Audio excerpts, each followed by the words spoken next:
Hey, what's up guys? It's Ralph with Pondscapes out in Scottsdale, Arizona, up in Desert Mountain. And I am with Tevin and Colin, and we are demoing out yet another feature on this amazing property.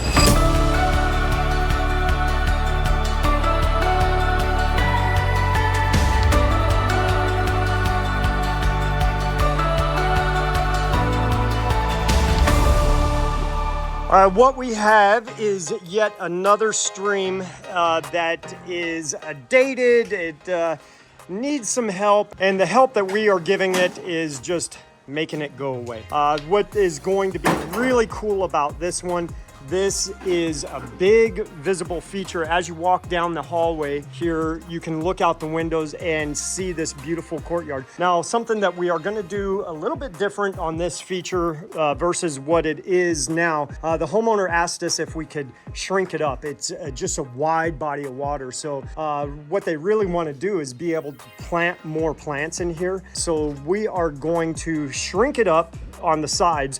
But now with that in mind, in shrinking it, we get the opportunity to meander this stream some more. So we've got a big footprint to work with that will give us a lot of opportunity. We're gonna have headwater coming out of this culvert, and then we'll have a waterfall right in here. I think that is it. We're just gonna have one waterfall pushing water and streaming, and it disappears over here. Something that we had to do on this one is dissect it from the one that we just finished. The reason being is if we started all the way at that end and finished right over here where Colin is, that's a lot of water in motion. So to give you an example, this feature over here has about 150 gallons of water in motion. That means we need a storage of at least 300 gallons.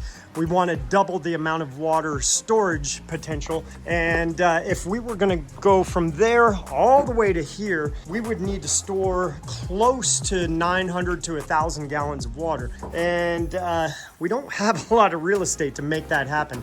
So we dissected the systems, and we are hoping that we get into a situation where we gain enough real estate to be able to do what we need to do over here. Colin, make it so. Make it happen right now.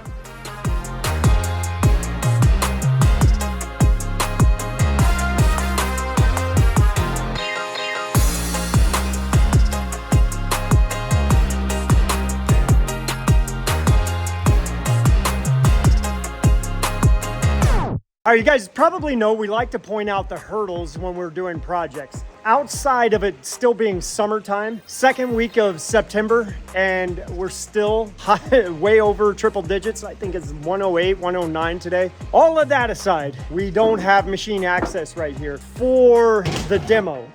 We will be able to get our machine over here when it comes time to build. Okay, here is our access to get to this area.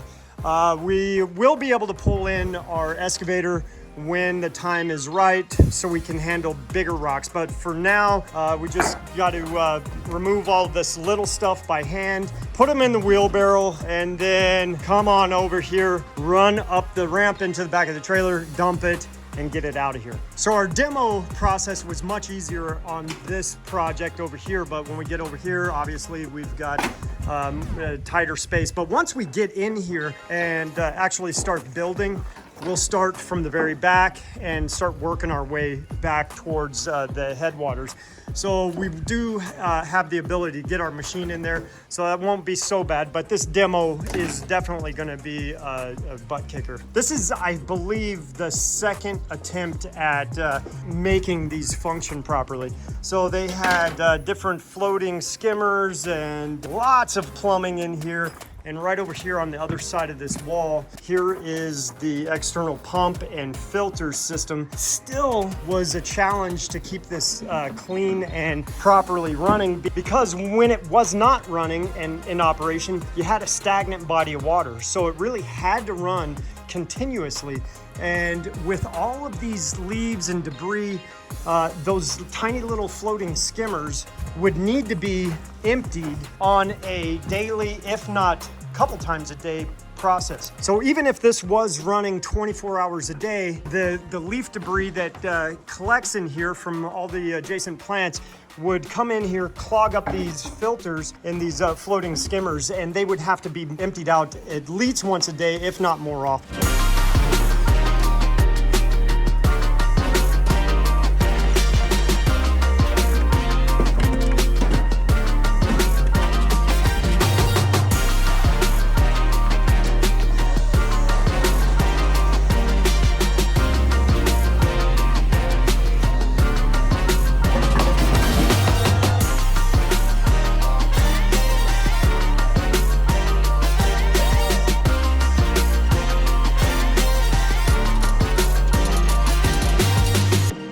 Okay, we thought we were gonna have a nice early start to start putting in our rock pad and all of our guts.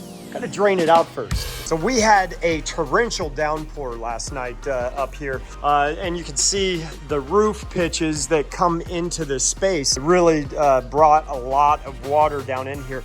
And we've even got a lot of the concrete on that side all torn out. So you can imagine how much water this actually had in it prior to us getting over here to start draining it. Now on the positive side, all the other features on the property, we've gone through and looked at them. So they are working properly. My biggest concern was this one here. We actually have a secondary pump to pump water out of the basin over into this drain. In the event that we get too much water off of the roof and start flooding out this basin. However, the homeowner said he came out around midnight when it was really coming down and said everything was working properly.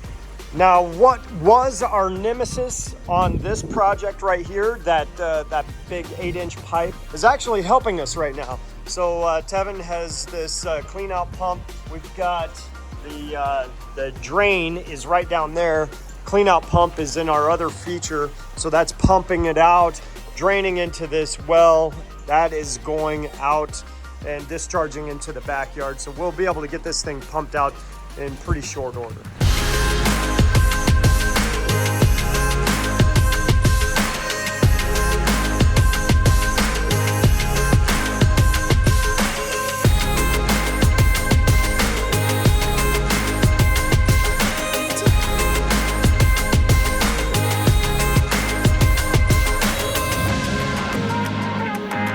Okay, we're ready to start dropping boulders in. Now, in order to get these boulders over here, we had them in the back of the trailer. The excavator was pulling the boulders off of the trailer, spinning around, dropping them in the wheelbarrows. Wheelbarrows come through and come over here and dump them in. Then, once we've got enough of a selection, then we bring the machine in and we're gonna stage up. Now, we had to take apart the back side of the aquablock setup. Those 4 aquablocks were going right here. We had to get that machine close enough so we can reach all the way over there. So once we've got our rocks set in this space, then we can back up and install the rest of that aquablock system. Going through here, this space, this is really tight. We've got a couple of inches to spare on either side. Now, to maneuver that machine through here without damaging any of the floor, that's another hurdle. And then we don't want to damage any of these nice mature plants and trees and stuff.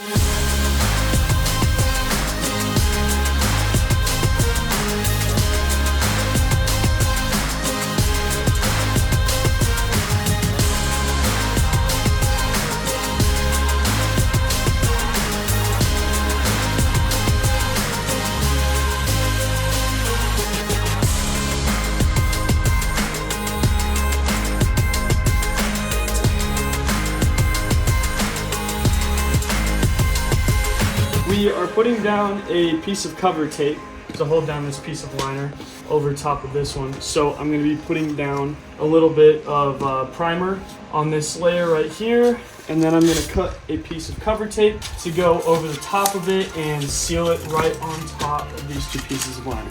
Now, the reason why we are doing this is we have a situation where the main liner now goes down under the aqua blocks and our bib liner goes behind the aqua blocks. So this piece, this transition right here, this potentially is going to have a boulder on it. We were just kind of getting ideas. And what would happen is if we put a boulder here and then folded that liner up and turned on the water, that water could actually work its way underneath this liner here. Now that would stay in the system, however, it would be water lost in the stream. It would just flow directly into the aqua blocks. We want to avoid that. So by covering this and seaming it, now we'll keep that water on top of our liner.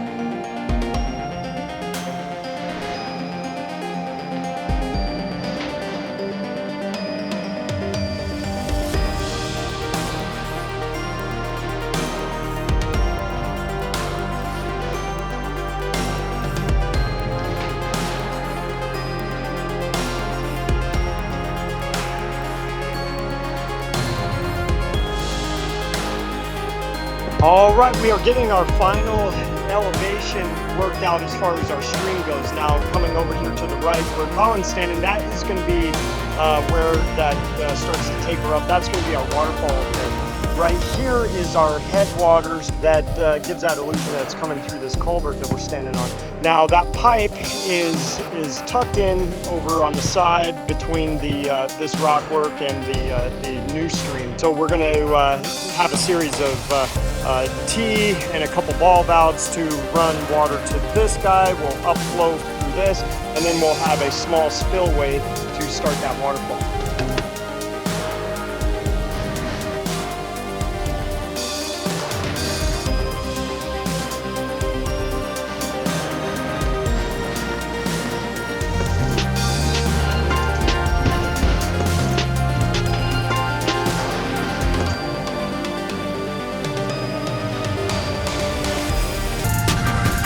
So right here behind me, this is where we kind of hang out and sit for lunch and take a break. And this area was just swarming with mosquitoes, and it was kind of unbearable at times. But once we turned these features on and those dragonflies started coming in and really working their magic. So the dragonflies are known to have a huge appetite for small insects like flies, but specifically mosquitoes.